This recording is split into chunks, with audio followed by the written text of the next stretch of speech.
Recuerde, estamos en Ruth, hemos titulado esta serie Redención y ahorita lo va a ver por qué ese título, por qué Redención. ¿Ya están ahí?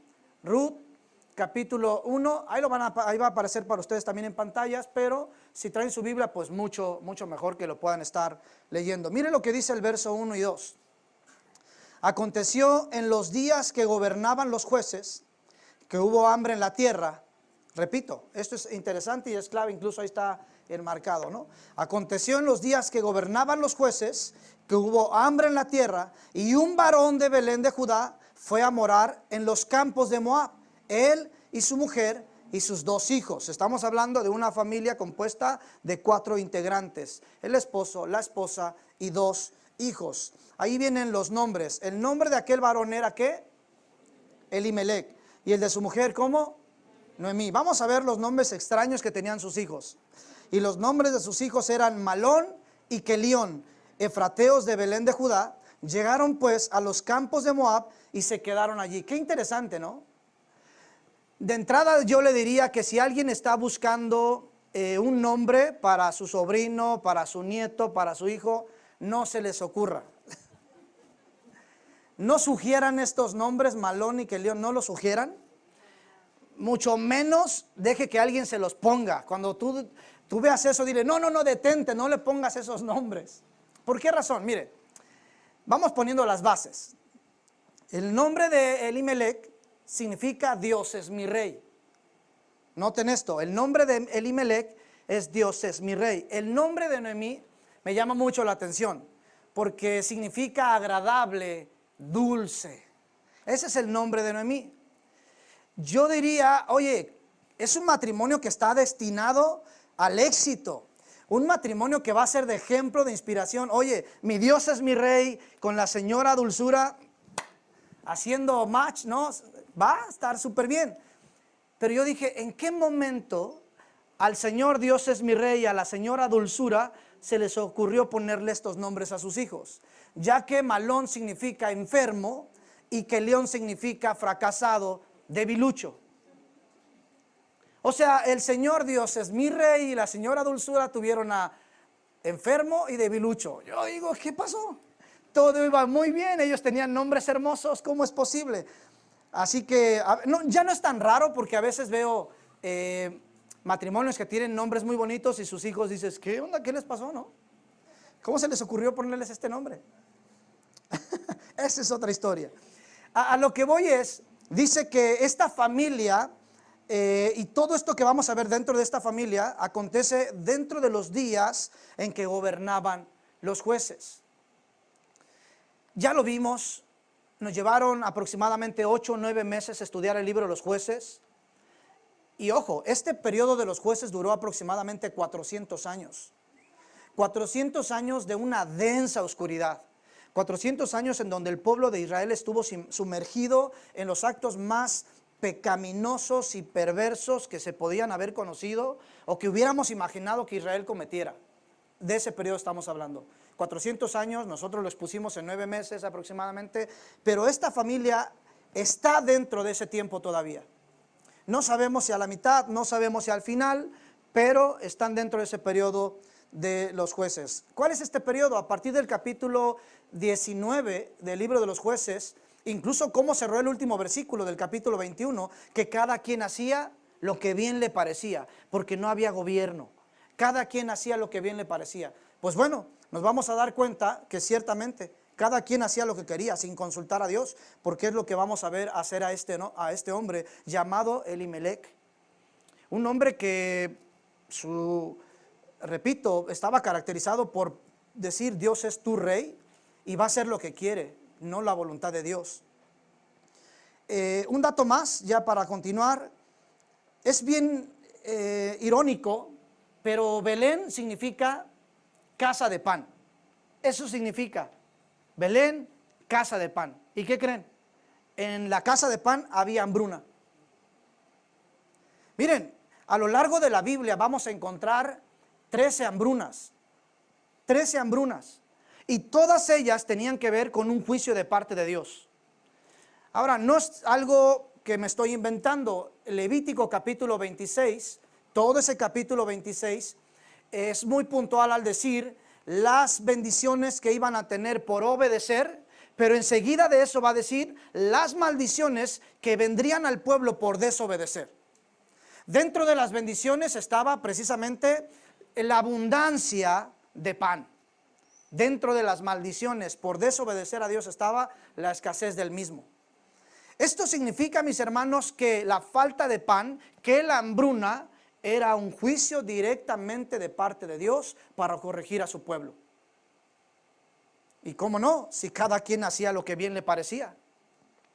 Ahora, se me hacía muy interesante que estando en Belén, casa de pan, hay hambruna, y Elimelec toma a su esposa Noemí y a sus hijos enfermo y debilucho para llevárselos a los campos de Moab. Esto es que no era una hambruna en todo el mundo, sino solamente en la región de Judá. O sea, no hay peor ciego que el que no quiera ver. El pueblo de Israel tenía que saber sí o sí que esto se trataba de un juicio directamente de Dios para con ellos, pero no lo alcanzaban a percibir. Tanto que dijeron, pues en Moab, a unos 80 kilómetros al suroeste de Belén, hay prosperidad, hay pan. Y Elimelec se le hace tan fácil agarrar a su esposa y a sus hijos y moverse a Moab, porque ahí había alimento. Alguien pensaría, pastor, pues no le veo nada de malo el que Elimelec haya buscado el porvenir y el bienestar de su familia.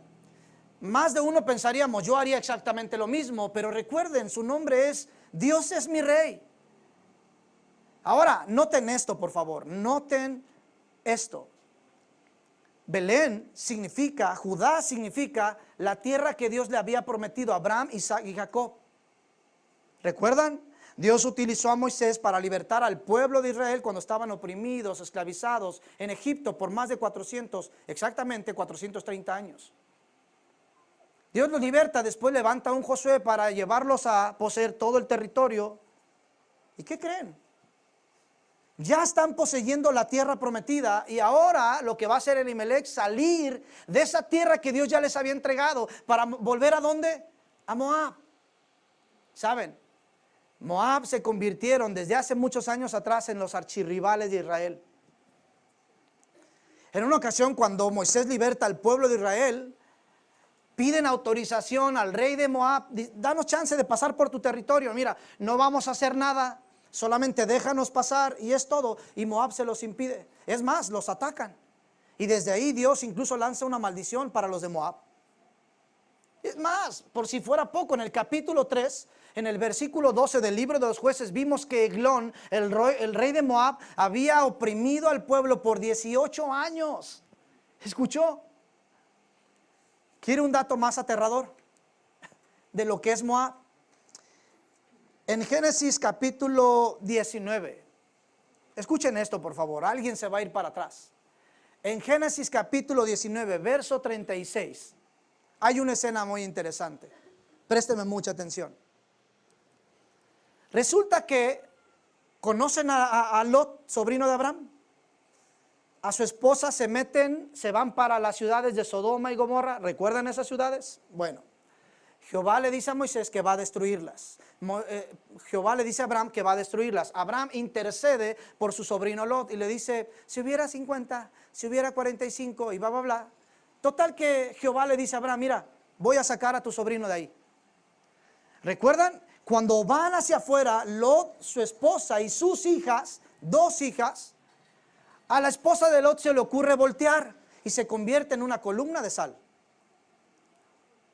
Ahora solamente queda Lot y sus 2 hijas. Capítulo 19 del libro de los Génesis, verso 36, se meten a una cueva y las hijas de Lot emborrachan a su papá y tienen relaciones sexuales con él. Y sabe, de una relación incestuosa de la mayor, nace Moab, de donde vienen los moabitas. De la menor vino Amón, algo muy parecido. Y es ahí donde Elimelec está regresando. ¿Ya entendió qué aterrador suena esto? Moab, Elimelec está dejando la tierra prometida para irse al lugar de donde Dios ya los había sacado. Y ahí va Elimelec. Continuamos. versos 3, 4 y 5. Y murió Elimelech, ojo con esto, marido de Noemí, y quedó ella con sus 2 hijos, los cuales tomaron para sí mujeres moabitas. El nombre de una era Orfa y el nombre de la otra era Ruth. Y habitaron allí, ¿cuántos años? 10 años. Y murieron también, ojo con esto, y murieron también los 2, Malón y Kelión, quedando así la mujer desamparada de sus 2 hijos y de su marido. ¡Qué tragedia! ¡Qué tragedia! Elimelech iba buscando paz, prosperidad para su familia, pero lejos de la tierra prometida encuentra la muerte. La verdad, estuve estudiando, pero no encontré un dato. Si alguien lo encuentra, pues compártamelo. Los que lo ven en YouTube, pues ahí pónganle ahí. Si lo encuentran este dato, pónganlo en un comentario. No sé si Elimelech y su familia habitaron 1 año en Moab, se establecieron, pasaron 2 años, 3 años, no lo sé. No sé si cuando llegaron a la semana murió Elimelech, no lo sé. Pero dice que murió Elimelech. Esto deja a Noemí viuda y con 2 hijos. Y peor tantito, en un territorio, en un lugar en donde está fuera de sus costumbres, de sus tradiciones, de sus principios, en un lugar en donde no tiene familiares ni amigos. Eso lo hace aún peor, ¿no es cierto? Está en un lugar en donde no tiene a quién recurrir, así de sencillo. Ahí es donde se encuentra Noemí, solo con sus dos hijos. Yo pensaba en esto. No culpamos a Noemí. Hay una desesperación, hay una tragedia, hay una dificultad. Pero alguien pudiera pensar, como en mi caso, yo diría, bueno, Noemí se regresaría inmediatamente. ¿Sabes qué? Ya se murió mi esposo, quien nos trajo a esta ciudad o a este territorio del cual yo no quise, o quizás sí presioné un poco para que lo hicieran, no lo sé. Pero vámonos de regreso, no tenemos nada aquí. Hijos, vámonos de regreso, pero no. Dice que incluso todavía espera para que sus hijos se casen con mujeres moabitas, lo cual agravaba aún más el pecado. Recuerdan que una de las indicaciones puntuales de parte de Jehová es: cuando posean la tierra que yo les doy, no se alleguen, no hagan matrimonio con ninguno de esos pueblos. Y ahora se están casando con mujeres moabitas, sus hijos. Y dice que se establecieron ahí y pasaron 10 años. Yo sigo viendo aquí todavía este ciclo de desobediencia. El pueblo de Israel fue oprimido por 7 años, por 8 años, por 18, por 20, por 40. Aquí son 10 años más de opresión. ¿Por qué? Porque decidieron quedarse. ¿Y qué creen? La desgracia alcanza también a los que ya estaban sentenciados a muerte, al enfermo y al debilucho. Pues ¿para qué les ponen esos nombres? No sé si Malón murió enfermo y no sé si Kelión murió debilucho, no lo sé. Pero mueren también sus 2 hijos, quedando ya sin su esposo, sin sus 2 hijos, pero solo con sus 2 nueras. Alguien diría, híjole, qué difícil si con una nuera a veces uno batalla. Alguien por ahí dijo que por eso les dicen nuera, porque decían, no era esa. Por eso le dicen nuera, la no era esa. Yo nada más lo solté, no es para nadie, nada más lo solté, hombre. Y qué triste, ¿no? Ahora Noemí se queda sin su esposo y sin sus hijos, solo con sus nueras. Vamos a ver qué pasa. Versos 6 y 7. Entonces se levantó con sus nueras y regresó, ojo con esto, aquí viene algo clave, y regresó de los campos de Moab, porque oyó en el campo de Moab que Jehová había visitado a su pueblo para darles pan. O sea que mientras Noemí estaba afectada, dolida, triste, turbada, por ahí escucha, o quizás alguien se acerca a ella, alguien de los pobladores de Moab, y le dice, ¿escuchaste que en tu tierra, que en tu lugar ya hay pan? Dios ha visitado ese lugar y está trayendo prosperidad. Miren nada más, Noemí escucha esto y de inmediatamente se activa algo en ella. Probablemente dijo, es el momento de romper con todo esto. Y dice el verso 7, salió pues del lugar donde se había estado y con ella sus 2 nueras y comenzaron a caminar para volverse a la tierra de Judá.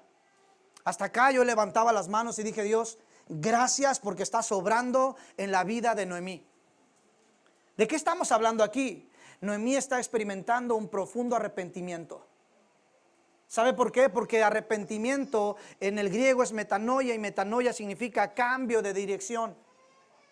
Recuerden que Noemí iba avanzando en una dirección equivocada hasta que vino el arrepentimiento, dio un giro, medio giro, y entonces se posicionó en la dirección adecuada, que es a la tierra prometida.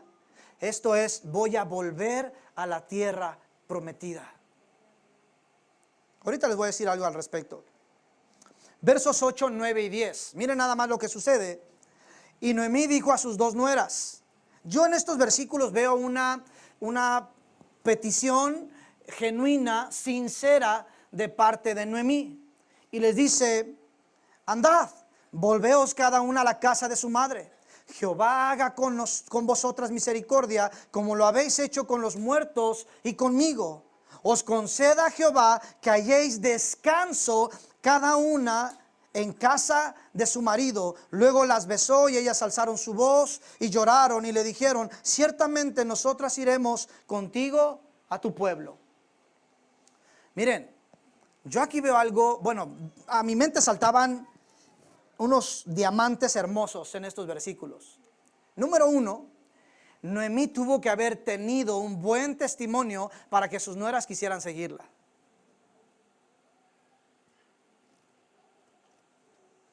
Yo creo que Noemí impactó tanto la vida de Orfa y de Ruth, que cuando ella les dijo, por favor, regrésense a sus casas, ellas se aferraron a ella y dijeron, no, ¿cómo nos vamos a ir?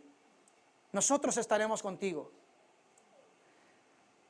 Siempre se hacen muchos chistes al respecto, ¿no? Sobre las suegras.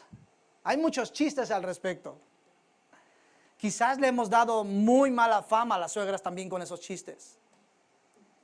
Pero yo creo que hay suegras que sí, de plano, le hacen la vida de cuadrito a unos. No es mi caso, gracias a Dios, tampoco el tuyo. De volada aclarando, ¿no?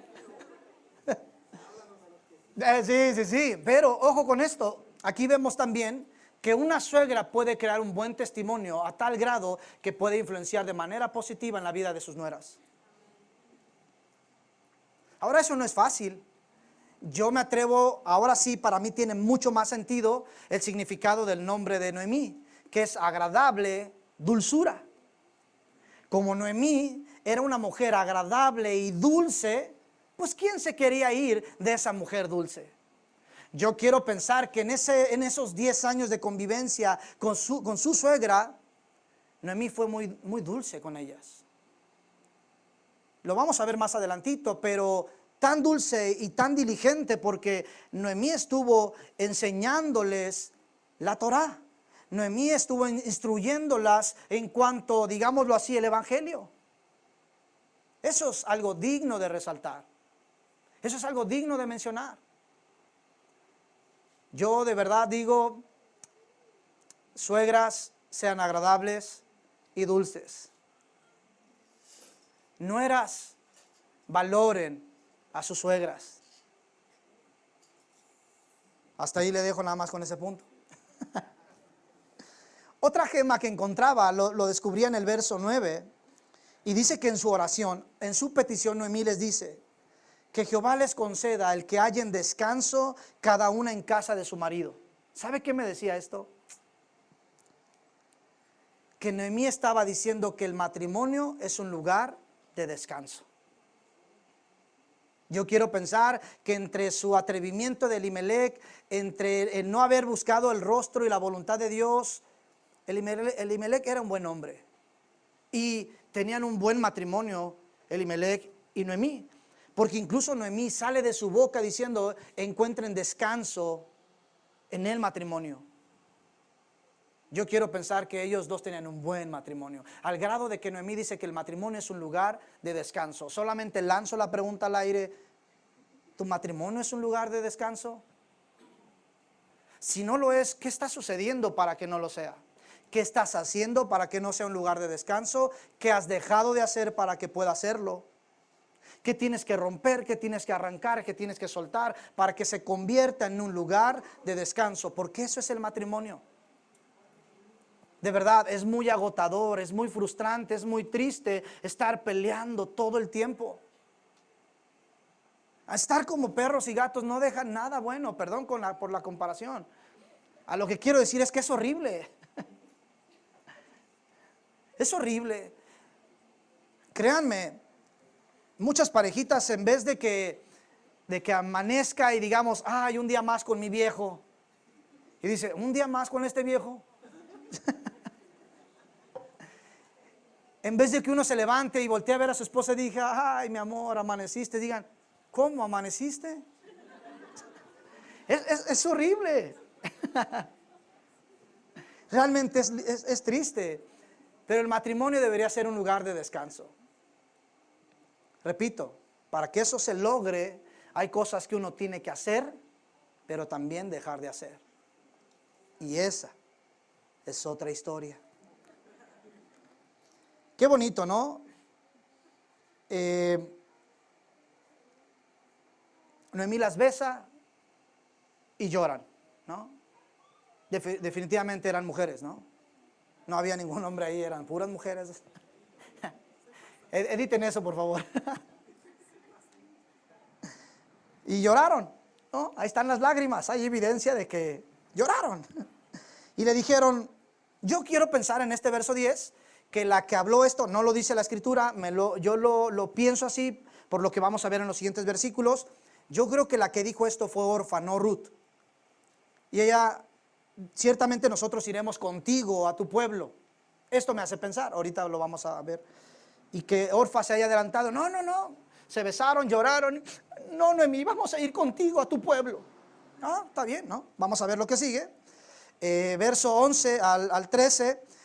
Noemí sigue todavía en esa actitud genuina, sincera, pero yo creo que preocupada porque no quiere atar a sus nueras a estar con una mujer que se considera a sí misma amargada. Vamos a verlo. Verso 11, y Noemí respondió, volveos, hijas mías, ¿para qué habéis de ir conmigo? ¿Tengo yo más hijos en el vientre que puedan ser vuestros maridos?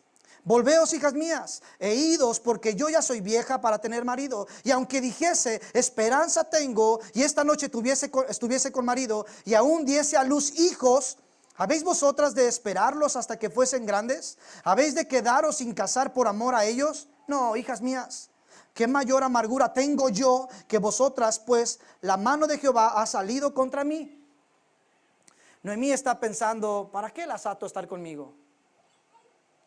Ahora, Noemí está apelando a una ley judía que permitía que cuando el esposo de una fallecía sin haberle dado heredad, sin haberle dado hijos, bueno, la ley exigía al hermano del esposo de esa mujer casarse con ella y darle hijos. Que fue lo que pasó con Tamar, ¿no? Le prometían uno y nada más, nada.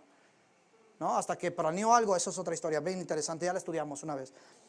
A lo que voy es que Noemí está diciendo, miren, aún así hubiera un milagro y yo tuviera hijos, que ya soy grande, ya la probabilidad es mínima, pero aún así sucediera, ¿acaso los van a esperar a que crezcan y tengan la mayoría de edad para poderse casar? No, ¿para qué se atan a eso? Mejor vayan, ustedes que son viudas, porque al ser viuda les permitía casarse, ustedes vayan, son jóvenes, son hermosas, y conozcan a alguien más. Yo creo que ya para este momento como que Orfa dijo, creo que debería de reconsiderar el irme contigo. Ruth estaba muy plantada en su convicción. Miren lo que pasa en el verso 14 y 15. Y ellas alzaron otra vez su voz y lloraron. Ahí viene lo que hace. Y Orfa besó a su suegra, mas Ruth se quedó con ella. Y Noemí dijo, he aquí tu cuñada se ha vuelto a su pueblo. Y qué triste, ¿no? Y a sus dioses, vuélvete tú tras ella. Ojo, se está volviendo a sus dioses.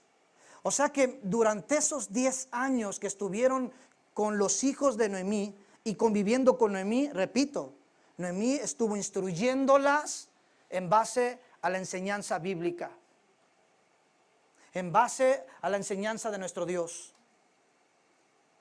Yo creo que esos 10 años estuvieron caminando fielmente. Pero ¿sabes? Siempre va a llegar el punto en el que tengamos que decidir. Habemos muchos en la iglesia que solo estamos porque pues no tenía nada que hacer hoy. O voy a la iglesia porque me siento bien, tengo amigos, jugamos vóley, jugamos básquet, tomamos café. La alabanza bien, la predicación, sí. Pero no hay un compromiso real con Dios. Pero llegará el momento en el que tengamos que tomar una decisión sí o sí. Eso le pasó a Orfa y a Ruth.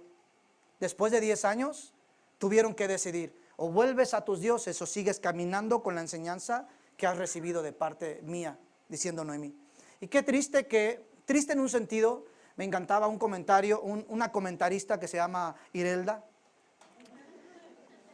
Dentro de un comentario que ella me mandó, bueno, algunos participaron, les pedí que estuvieran estudiando estos capítulos y me mandaran su comentario, buenísimos. De hecho, muchos de ellos dieron dirección a este mensaje.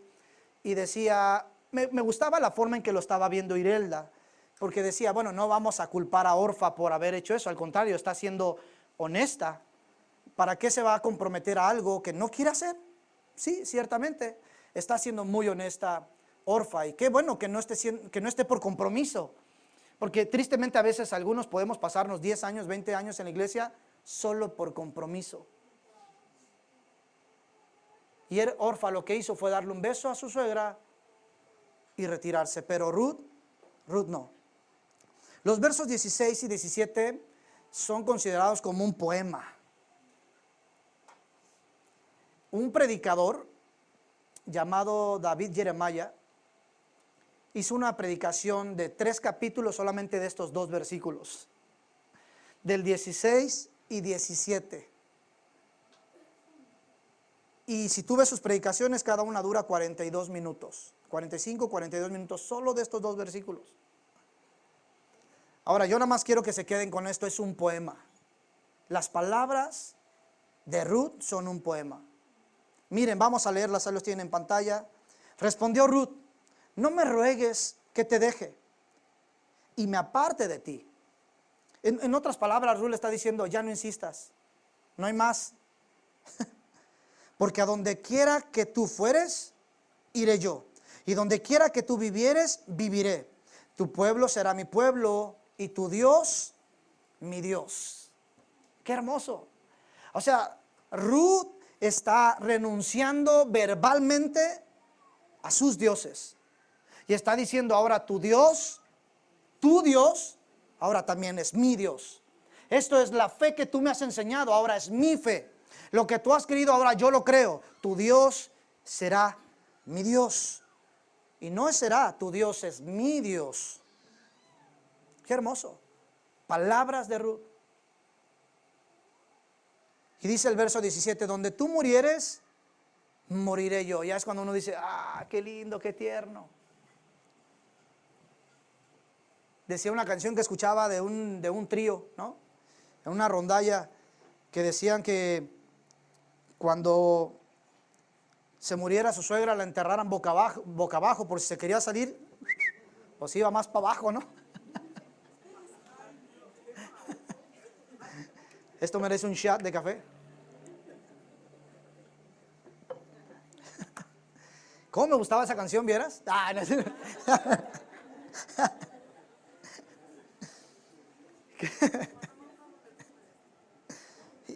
Pero no es el caso de Noemí, no es el caso de Ruth. Ruth dice, donde tú murieras, moriré yo. Qué hermoso. Y todavía dice, allí seré sepultada, así me haga Jehová y aún me añada. ¿Saben qué? Ruth siendo moabita, ojo con esto, Ruth siendo moabita, no es israelita. No tiene parte a las promesas del pueblo. Es moabita. De hecho, anteriormente las moabitas eran consideradas como mujeres perversas. Se les prohibía a los israelitas casarse con las moabitas, así de sencillo. Obviamente por el trasfondo que ya les dije de Génesis 19, ¿no? Pero Ruth está utilizando una expresión que solamente los judíos decían. Y es, así me haga Jehová y aún me añada.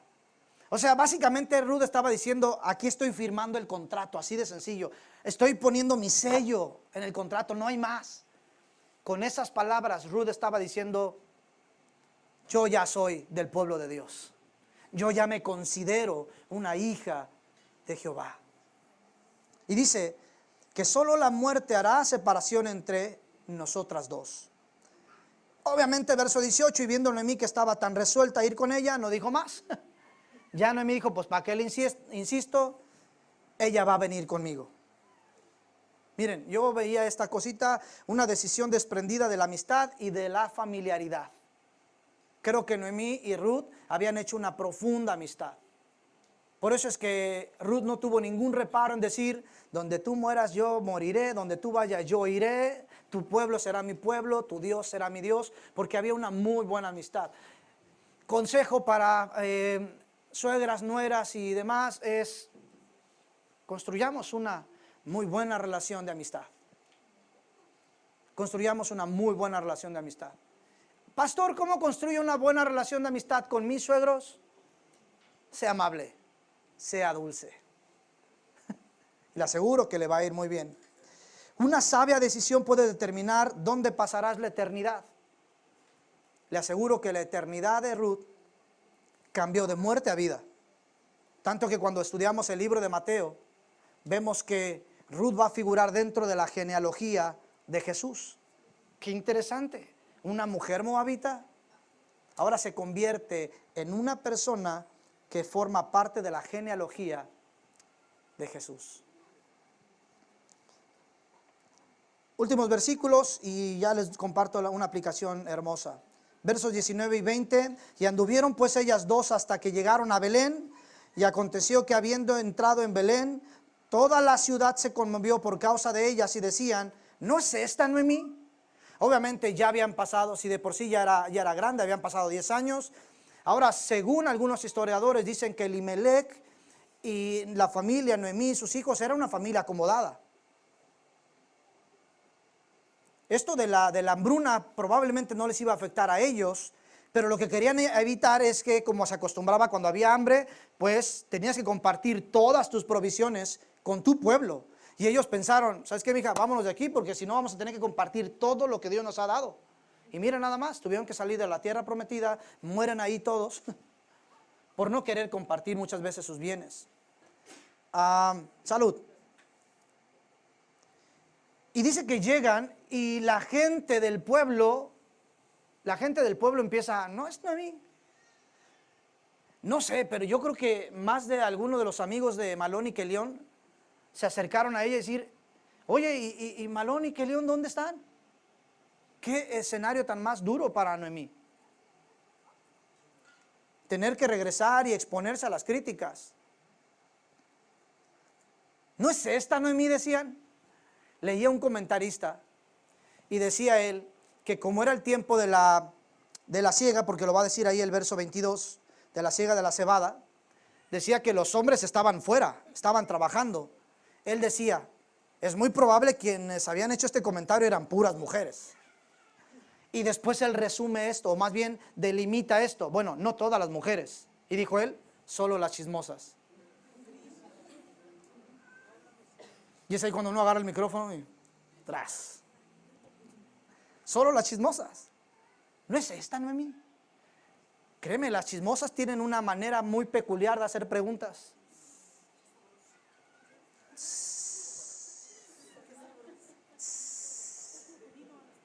¿No es esta? Ajá. Eso no se lo esperaban. Salió ahorita. Y ella respondió, fíjense nada más lo que hace Noemí. No me llaméis Noemí, sino llamadme Mara, porque en grande amargura me ha puesto el Todopoderoso. Fíjense nada más. ¿Qué significa Noemí? Dulzura. Y ahora dice, ya no me llamen dulzura, llámenme Mara. Mara significa amargada.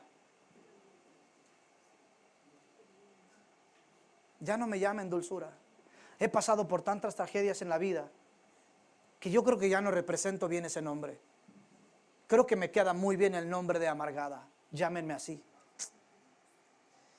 yo veía obviamente las cicatrices de Noemí. Ha sido tan afectada, ¿cómo no? Perdió a su esposo, perdió a sus hijos. Una de sus nueras se queda, solo va con Ruth. Ella dice, creo que ya no soy esa mujer dulce, llámenme amargada. Fíjense cómo cierra verso 21, yo me fui llena, pero Jehová me ha vuelto con las manos vacías.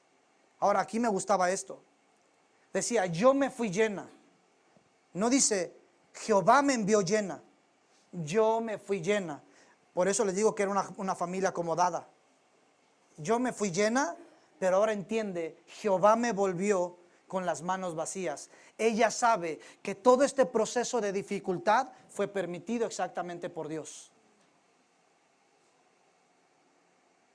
¿Por qué me llamaréis Noemí, ya que Jehová ha dado testimonio contra mí y el Todopoderoso me ha afligido? Pareciera que este versículo tiene toda la intención de Noemí estar culpando a Dios de toda su tragedia y su desgracia, pero no. Lo que hace Noemí es estar consciente de que la mano de Dios ha traído todo este juicio a sus pecados. A sus pecados. Miren, mis amigos, cuando tomemos la responsabilidad de nuestros pecados, Dios va a traer una profunda sanidad en nuestras vidas. Pero mientras sigamos culpando a los otros o al otro de cómo vivo, de cómo soy, nunca vas a experimentar una sanidad profunda y permanente. Pero Noemí llega al punto de decir, fue su mano la que me trajo aquí. Así volvió Noemí y Ruth la moabita, su nuera, con ella. Volvió de los campos de Moab y llegaron a Belén al comienzo de la siega de la cebada. Qué historia, ¿no? Ahora, 5 cositas que quiero decirte de esta historia. Y a más de uno le va a tocar, abrace lo que le toca de esto. Y ahí están. Si las puede ir leyendo, para los que anotan, les pueden tomar una foto si quiere, después repasarlo en casa. Número 1, que la dificultad no te saque de la tierra prometida. Número 2, que la dificultad no te estanque en tierra desconocida. Número 3, que las dificultades no cierren tu oído espiritual. Número 4, que tus dificultades te permitan ser vulnerable con otros. Número 5, que las dificultades te hagan esperar lo mejor de Dios. ¿Escuchó? Brevemente, número 1, ahí lo tienen en pantalla. Que la dificultad no te saque de la tierra prometida. Abracen esto. La casa de pan es mejor en tiempos de hambre que la casa de Moab en tiempos de abundancia. ¿Escuchó eso? Ponme la musiquita, amigo. Porque como que me inspiro más. Ojo con esto, abracen esto por favor. La casa de pan es mejor en tiempos de hambre que la casa de Moab en tiempos de abundancia. Te pregunto, ¿has estado huyendo? Porque esto fue lo que hizo Elimelech. Su nombre significa Dios es mi rey. Créame, Elimelech pudo haberse quedado ahí y soportar la hambruna. Solamente ¿por qué? Porque él reconocía que Dios era su rey. ¿Has estado huyendo? ¿Los problemas te han estado empujando a huir? Miren, tus decisiones te acarrearán consecuencias o beneficios. ¿Cuál fue la consecuencia de Elimelech? Pierde la vida fuera de la tierra prometida. Qué triste. Los llevó a que sus hijos también murieran fuera de la tierra prometida y a que Noemí estuviera expuesta en un lugar que ella era desconocido para ella. Número 2, tus decisiones afectarán a otros. Escuchen esto por favor. Tus decisiones afectarán a otros. Yo les pregunto nada más. ¿Tenemos el derecho de ser felices a costa de otros? Repito, ¿tenemos el derecho de ser felices a costa de otros? Elimelech no pensó en Noemí ni en sus hijos. Él solamente tomó una decisión, sin medir los daños. Cualquier decisión que tú tomes va a traer beneficios, consecuencias a tu vida, pero ojo, también puede lastimar la vida de otros. No es solamente, pues que total, que se acabe el matrimonio. Piensa cuántos más vas a afectar. Total, renuncio al trabajo, estoy harto, ya no aguanto ese jefe. Piensa en las consecuencias y piensa a cuántos podrías afectar, porque al rato la familia se está tronando los dedos. No te preocupes, mi amor, Dios va a suplir. Sí, va a suplir, pero quizás en un arranque no tenías que haber renunciado. Hay personas, hay jóvenes, muchachitas pensando, yo me voy de mi casa, no me importa ya. ¿No piensas que puedes afectar a muchos? De verdad te digo, ¿tenemos el derecho de ser felices a costa de otros? La respuesta es no. La respuesta es no. Que la dificultad no te estanque. Perdón, que la dificultad no te saque de la tierra prometida. Ojo con eso. Número 2, que la dificultad no te estanque en tierra desconocida. ¿Saben? Desobediencia dará como resultado más desobediencia. No esperes que la fórmula matemática va a cambiar. Si tú desobedeces, esto te va a ir conduciendo a más y más y más y más desobediencia. No creas que si desobedeces después vas a hacer algo bien. Todo conduce a mal. La desobediencia de Elimelech la alimentó también Noemí. En lugar de volver, se quedó y permitió que sus hijos se casaran con quien no tenían que casarse. ¿Sabe? Enfrentamos la dificultad de 3 maneras posibles. Les pongo 3, el enlistado pudiera ser variado y extenso. Pero ojo con esto. A veces unos reaccionamos de esta manera, resignándonos. Pues ya que voy a tener que soportar esto. A veces muchos reaccionamos a la dificultad así, resignándonos. Te digo una cosa, no es saludable. Porque nadie puede soportar tanto, Nadie puede soportar tanto. Voy a soportar a mi mamá por un tiempo, a ver cómo se comporta. Número 2, escapando. Hay quienes enfrentan la dificultad huyendo. ¿Lo hizo Elimelech? Yo no afrontaré esta situación, mejor me voy. Créanme, rehuyéndole a los problemas, no se solucionan. Muchas veces el problema no es el problema eres tú o yo. ¿Escuchó eso? Puedes huir a otra ciudad, pero si el problema no es arrancado de ti, el problema lo vas a llevar a donde quiera que te vayas moviendo. Porque muchas veces el problema no es el problema somos nosotros.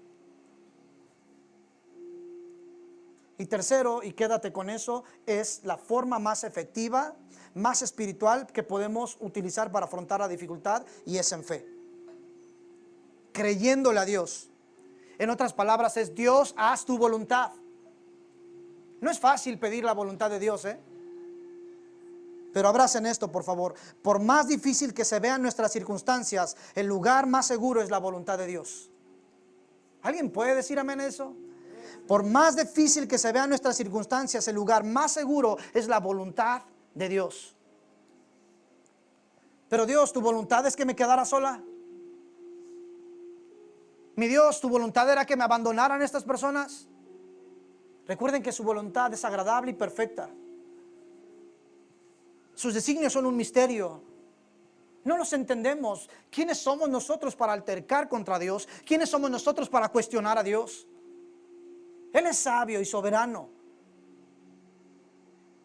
¿Qué podemos hacer entonces, pastor? Abracen esto y pongámoslo en práctica ya. Escuchen, utilicemos los problemas como escalones para que Dios nos lleve a un nivel de madurez espiritual, a un nuevo nivel de madurez espiritual. Utilicemos los problemas como escalones. 3, que las dificultades no cierren tu oído espiritual. ¿No es cierto que la fe viene por el oír?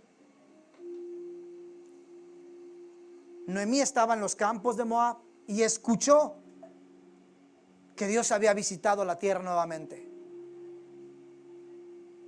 Noemí tuvo que creer. De lo contrario, pudo haber dicho: vieja chismosa, de seguro no está pasando nada. Noemí tuvo que actuar. Tuvo que activar la fe. La fe viene por el oír. Cuando ella escuchó que Jehová había visitado Judá, Belén, la casa de pan, ella dijo, tenemos que volver. ¿Sabes? Él siempre vendrá a tu encuentro. Créele a Dios. Agudiza tu oído. Él siempre vendrá a tu encuentro. Pastor, ¿pero cuándo? ¿Cuándo va a venir a mi encuentro? Si supieras que tengo tantos meses, años luchando con esta adicción, con este problema, con estas calamidades, con esta dificultad, con esta enfermedad, ¿cuándo va a venir a mi encuentro? No lo sé. Lo único que puedo decirte es que va a venir a tu encuentro. Habían pasado 10 años para Noemí. 10 años, no es fácil. Habían pasado 10 años para Noemí. Pero Jesús siempre llegará a tu encuentro, así como lo hizo Jehová en la vida de Noemí. Siempre llegará a tu encuentro. ¿Sabe? Los buenos recuerdos en Cristo pueden volvernos a la casa de nuestro Dios. ¿A qué me refiero con los buenos recuerdos? Dios nos guarde. Escuchen esto, por favor. Es importante que escuchen esto que voy a decir. Dios nos guarde a todos los que estamos aquí ahora escuchando esto. Que Dios nos guarde de nunca darle la espalda a nuestro Dios. Que Dios nos guarde de nunca alejarnos de Él por ninguna razón o circunstancia. Que Dios nos guarde. Pero sabes, si algún día te encuentras extraviado, si algún día te encuentras lejos de casa, apela a los recuerdos en Cristo. Porque un recuerdo puede volverte a casa. ¿A qué me refiero con los recuerdos? Deja que Dios traiga a tu memoria. ¿Recuerda cuando cantabas ahí en la iglesia? Recuerda cuando estuviste en el tiempo de adoración y oración. Recuerda cuando estabas en el talento. Recuerda cuando tomabas café con tus amigos, con tus hermanos. Los recuerdos pueden volvernos a casa. Yo quiero pensar que Noemí tenía muchos recuerdos en mente. Recordaba Belén, la casa de pan. Recordaba vecinas, recordaba amigos, recordaba a sus familias. Que dijo, yo quiero volver a Belén. Cuando te sientas lejos, extraviado, apela a los recuerdos en Cristo. Y esos pueden volverte a casa. ¿Cuántos dicen amén? 4, que tus dificultades te permitan ser vulnerables con otros. ¿Sabes? Escucha esto. Tienes que abrazar esto. La desesperanza nos vuelve a la esperanza. Pastor, ¿me puedes explicar mejor eso? Sí. A veces Dios tiene que sacudirnos tanto. A veces Dios permite que toquemos fondo. A veces Dios deja que vayamos a los lugares más oscuros, porque eso nos volverá a la esperanza. ¿Sabes quién es la esperanza? La esperanza es Cristo. Hasta que no nos encontremos alejados, muchas veces, hasta que no nos encontremos sin nada en las manos, volveremos la mirada a Él. Lo único que volvió a Noemí fue, ahora no tengo nada. Ni un pueblo, ni esposo, ni hijos, no tengo nada. Lo único que me queda es volver a la casa de pan. Lo único que me queda es volver a los brazos de Jesús. Lo único que me queda es correr a Él. Mi hermano, quizás ya no te queda nada. Es más, probablemente ya ni siquiera tienes fuerzas de nada. Yo no sé qué problemas estés pasando hoy. Y dices, ya no aguanto esta depresión, esta frustración, esta confusión mental. Ya no soporto el estrés que vivo en mi matrimonio, con mis hijos. Yo no lo sé. Pero lo único que Dios te dice es la desesperanza. Te arroja inmediatamente, te empuja a la esperanza. La esperanza que es Cristo. La esperanza que es Cristo. Salmo 51, 17 dice que al corazón contrito y humillado no desprecias tú, oh Dios. Nunca temas, ojo mi hermano, no temas verte vulnerable. Su palabra dice que llevemos las cargas unos a otros. Alguien pensaría, qué pena contarle mis problemas a alguien más. Mi amigo, mi hermana, quizás es lo que podría salvarte. ¿Sabes? Noemí fue honesta. Noemí dijo no al fingimiento y a la apariencia. A veces venimos y damos muy buena cara y le sonreímos a todos y damos besos, bendiciones. ¿Cómo estás? En victoria. No es necesario que digas que estás en victoria si no lo estás. Cuando te sientas derrotado, triste, decepcionado, frustrado, sé honesto, sé honesta y dile a uno de tus hermanos, ora por mí. Necesito tu oración. Necesito que ores por mí, porque siento que hoy ya no puedo. Porque siento que ya no tengo fuerzas. Porque creo que si no oras por mí hoy, voy a cometer una travesura, voy a cometer una locura, voy a terminar por rendirme. Sé vulnerable. Yo no me imagino lo difícil que había sido para Noemí. Pero cuando veía estos versículos, versículo 13, parte B, le dijo a sus nueras, soy una amargada. ¿Por qué quieren estar con una mujer amargada? Por favor, regrésense a su tierra. Vayan con sus familias. Noemí pudo haber dicho, hijas, voy a estar bien. No se preocupen por mí. Pero Noemí fue honesta y dijo, soy una mujer amargada. No solo eso, Noemí lo confesó en su comunidad. ¿Recuerdan cuando llegó y decían, no es esta Noemí? Noemí pudo guardar las apariencias, pero no le importó. Y dijo, ya no me llamen Noemí, ahora díganme amargada. Ya no soy la mujer dulce que salió hace 10 años. Noemí no tuvo ningún temor en expresar su sentir.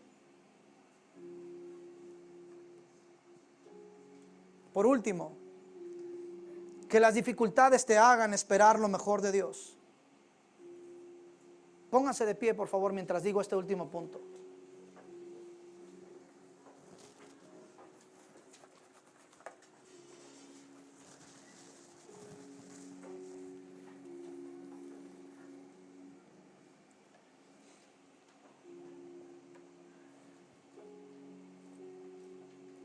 Cierre sus ojos, por favor.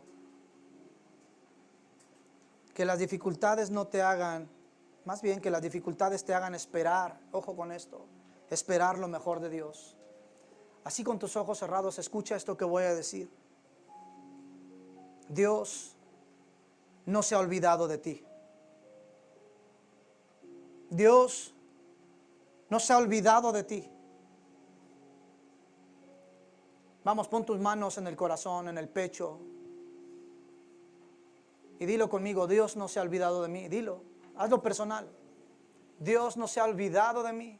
Vamos, repítelo otra vez. Repítelo otra vez. Siente lo que estás diciendo. Dios no se ha olvidado de mí. Dios no se ha olvidado de mí. Dios no se ha olvidado de ti. No lo ha hecho. No lo ha hecho. Jesús, ¿en qué momento te distrajiste? Jesús, ¿en qué momento giraste la cabeza y te olvidaste de mí? No, no lo ha hecho. Él no se ha olvidado de ti. Él ha visto tus lágrimas. Él ha visto tu frustración. Créeme, si hay alguien que te ha visto llorar en las noches, es Él. Si hay alguien que te ha visto morder tus cobijas por rabia o por miedo, es Él. Y Él dice, no me he olvidado de ti. No me he olvidado de ti. No lo ha hecho. No lo ha hecho.